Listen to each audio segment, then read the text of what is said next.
Assalamualaikum warahmatullahi wabarakatuh. Kembali lagi di Lais Media. Kali ini kita akan melanjutkan tentang pembahasan Perang Jamal dan sebab pecahnya Perang Jamal.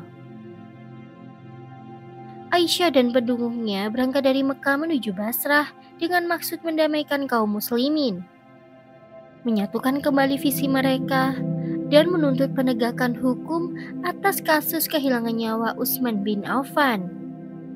Fakta ini tak dapat dipungkiri oleh mereka yang mengkaji secara objektif sejarah Islam.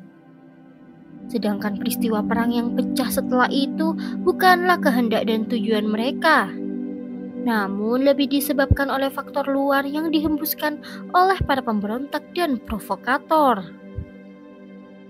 Al-Baqilani menjelaskan bahwa peristiwa kelam di Basrah itu sejak awal timbul tidak didasari niat untuk berperang. Pecahnya perang lebih bersifat insidentil. Di samping itu, kedua kelompok yang terlibat konflik bertujuan membela diri lantaran sama-sama menyangka bahwa kelompok lain sudah berkhianat. Sebab sebenarnya persoalan sudah dianggap selesai dan kedua kelompok sudah sepakat berdamai. Setelah kedua kelompok itu membubarkan diri, hal inilah yang kemudian memicu ketakutan para pemberontak tersebut. Mereka khawatir jika mereka ditangkap dan ditumpas. Mereka pun berunding untuk memecah kedua kelompok pasukan itu dan mematik api peperangan secara licik dengan cara menyusup ke dalam tubuh kedua pasukan tersebut. Para pemberontak yang menyusup ke dalam tubuh pasukan Ali meniupkan isu bahwa Thalha dan Zubair sudah merusak kesepakatan damai. Sedangkan yang menyusup ke tengah-tengah pasukan Thalha dan Zubair juga menghembuskan fitnah bahwa Ali bin Abi Thalib sudah mengkhianati kesepakatan. Semuanya berjalan sempurna sesuai rencana mereka. Perang pun tak terelakkan. Dalam hal ini, setiap kelompok bertujuan membela diri masing-masing dari sesuatu yang tak mereka suka, serta melindungi jiwa dan raga mereka. Dengan demikian, kedua kelompok sama-sama bertindak benar dan taat kepada Allah Subhanahu wa Ta'ala, sebab keduanya sudah berusaha menghindari perang. Menurut Ibnu Hazm, bukti bahwa perang bukanlah tujuan kedua kelompok pasukan itu adalah bahwa keduanya sudah bertemu dan tidak saling membuka konfrontasi senjata. Sampai ketika malam turun menyelimuti bumi, para pengkhianat mulai menyusun rencana jahat untuk menyulut api peperangan. Mereka menyelinap ke dalam kamp pasukan Thalha dan Zubair, lalu melakukan serangan secara mendadak. Tak pelak lagi, kubu Thalha dan Zubair pun melakukan perlawanan dan berusaha mempertahankan diri. Mereka terus mendesak hingga para penyerang gelap itu masuk dan berbaur ke dalam kamp pasukan Ali.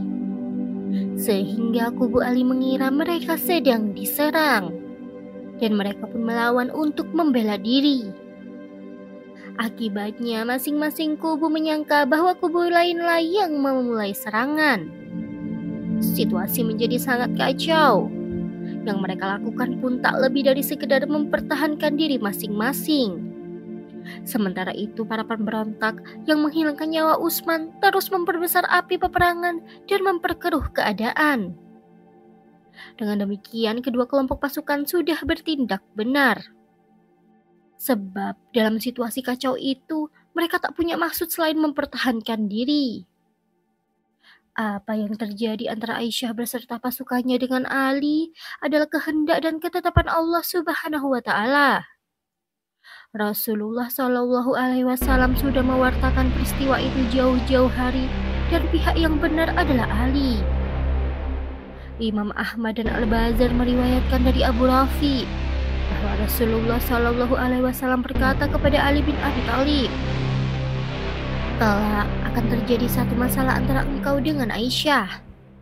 Lalu Ali bin Abi Thalib bertanya, "Aku ya Rasulullah?" "Ya." Lalu Ali bertanya lagi, "Aku ya Rasulullah?" "Ya." Ali pun berkata, "Kalau begitu aku adalah orang yang paling celaka, wahai Rasulullah." Rasulullah kemudian bersabda, "Tidak, Namun jika nanti masalah itu terjadi, pulangkan Aisyah ke tempat yang aman. Hadis ini diriwayatkan secara sahih. Al-Bazar juga menyampaikan sebuah riwayat dari Ibnu Abbas radhiyallahu an yang menuturkan bahwa Rasulullah pernah berpesan kepada istri-istri beliau dengan bersabda, "Duhai, sungguh siapakah di antara kalian yang mempunyai unta yang banyak dan bagus rupa, lalu keluar dan digonggongi anjing-anjing hauab, sedangkan di kanan kirinya banyak tentara yang kehilangan nyawa, dan ia selamat setelah nyaris menjadi korban." Hadis riwayat Imam Ahmad. Ia juga meriwayatkan dari Qais Ibnu Hazm yang mengatakan, ketika Aisyah berangkat ke Basrah, Aisyah mendengar suara anjing-anjing menggonggong. Aisyah lalu bertanya, "Tempat apa ini?" Lalu pasukannya pun menjawab, "Al-Hauab." Lalu Aisyah berkata, "Rupanya aku harus pulang kembali." Tapi para pasukan menolaknya. Lalu Aisyah berkata, "Aku harus kembali. Aku pernah mendengar Rasulullah Shallallahu Alaihi Wasallam bersabda kepada istri-istri beliau, salah satu dari kalian nanti akan digonggongi anjing-anjing hauab."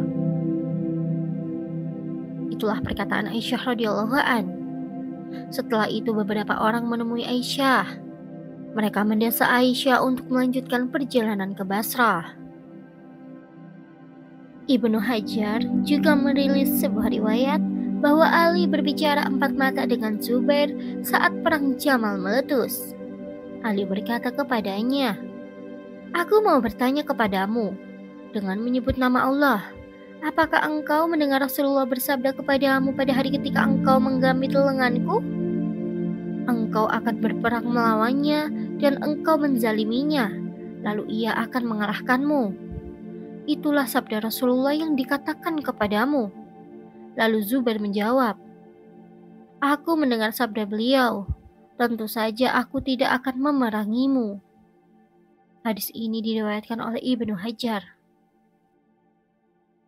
Kesimpulannya adalah, sebelum perang Jamal pecah, Aisyah berada di Mekah.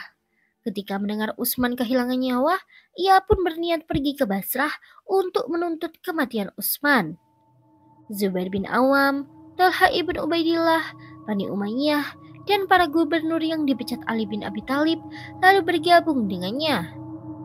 Mereka sepakat untuk pergi ke Basrah. Lalu diketahui Ali mendengar hal itu. Ali berpandangan harus mencegat mereka sebelum Muawiyah ikut bergabung dengan mereka. Ia bermaksud akan menghalangi mereka memasuki Basrah. Namun rombongan Aisyah sudah tiba di Basrah terlebih dahulu. Ali pun menghalang dukungan penduduk Kufah. Dengan demikian Basrah berada di pihak Zubair, Talha, dan Aisyah. Sedangkan Kufah dan Madinah berada di pihak Ali. Ali kemudian mengirimkan duta untuk melakukan negosiasi perdamaian dan mengajak mereka bersatu kembali. Kubu Aisyah menerima ajakan itu. Orang-orang pun menyambut gembira perdamaian itu, kecuali pihak pemberontak yang terlibat dalam penghilangan nyawa Utsman. Sebab mereka khawatir perdamaian itu mensyaratkan penegakan hukum atas kejahatan mereka. Komplotan pemberontak Utsman pun menyusun rencana untuk menyulut bara konflik secara tiba-tiba sebelum kesepakatan damai itu benar-benar terwujud. Rencana jahat mereka berjalan mulus. Mereka menyusupkan orang-orang mereka ke dalam tubuh kedua pasukan yang sedang menanti hasil kesepakatan perdamaian itu. Para penyusup ini berhasil membuka kontak senjata. Kedua kubu pasukan diperdaya hingga situasi menjadi kacau. Masing-masing kubu menyangka bahwa kubu lain sudah melanggar kesepakatan. Pertempuran sengit antar kedua pasukan pun pecah. Peristiwa ini terjadi pada bulan Jumadil Akhir tahun 36 Hijriah dan dikenal dalam sejarah dengan nama Perang Jamal. Dinamakan demikian karena waktu itu Aisyah mengendarai seekor unta. Ia membawa 30.000 prajurit, sedangkan pasukan Ali berjumlah 20.000 orang. Legiun Basrah berjuang keras melindungi Aisyah dan unta yang ditungganginya, sehingga di sekelilingnya banyak sekali prajuritnya yang tewas. Sampai akhirnya Ali memerintahkan agar unta itu dilukai dari belakang. Unta itu pun roboh. Setelah itu Muhammad ibnu Abi Bakar dan Ammar bin Yasir membawa sekedup Aisyah memasuki Basrah. Perang pun berakhir dengan kemenangan Ali dan kehilangan nyawa Talha, Muhammad ibnu Talha, serta Zubair bin Awam. Jumlah korban tewas dalam peristiwa ini mencapai 10.000 jiwa dari kedua belah pihak. Masing-masing kubu kehilangan 5.000 orang. Ali memerintahkan mereka dikuburkan secara baik-baik setelah sebelumnya ia mensolati mereka. Dalam perang ini banyak sekali korban yang tangan dan kakinya terputus, sedangkan mereka yang terluka tak terhitung jumlahnya. Tatkala Aisyah hendak meninggalkan Basrah untuk kembali ke Madinah, Ali mengirimkan kendaraan, bekal, dan perlengkapan. Ali juga memberikan izin pasukan Aisyah untuk ikut pulang bersama Aisyah, kecuali mereka yang ingin menetap di Basrah. Ia juga mengutus 40 wanita Basrah untuk menemani Aisyah. Ia juga memerintahkan Muhammad ibnu Abi Bakar, saudara Aisyah, untuk menyertai kepulangan Aisyah ke Madinah. Pada hari kepulangan Aisyah, Ali berdiri di ambang pintu kota Basrah melepas keberangkatan Ummul Mukminin. Masyarakat ikut berkumpul di sana. Aisyah keluar dari rumah, menaiki sekedupnya, lalu mengucapkan salam perpisahan dan mendoakan mereka. Dalam kesempatan itu, Aisyah berpesan, "Wahai anak-anakku, janganlah kalian saling mencela. Demi Allah, antara aku dan Ali itu laksana perempuan dan penjaganya. Dalam pandanganku, Ali termasuk orang-orang terbaik." Selanjutnya pun Ali ikut berjalan beberapa mil mengiringi kepulangan Aisyah. Peristiwa ini terjadi pada hari Sabtu, permulaan Rajab tahun 36 Hijriah. Dalam perjalanan pulang itu, Aisyah bermaksud singgah di Mekah terlebih dahulu untuk melakukan ibadah haji, lalu kemudian pulang ke Madinah. Kepulangan Aisyah ini mengakhiri perang Jamal. Kini tak ada lagi yang harus dihadapi Ali selain Muawiyah bin Abi Sufyan.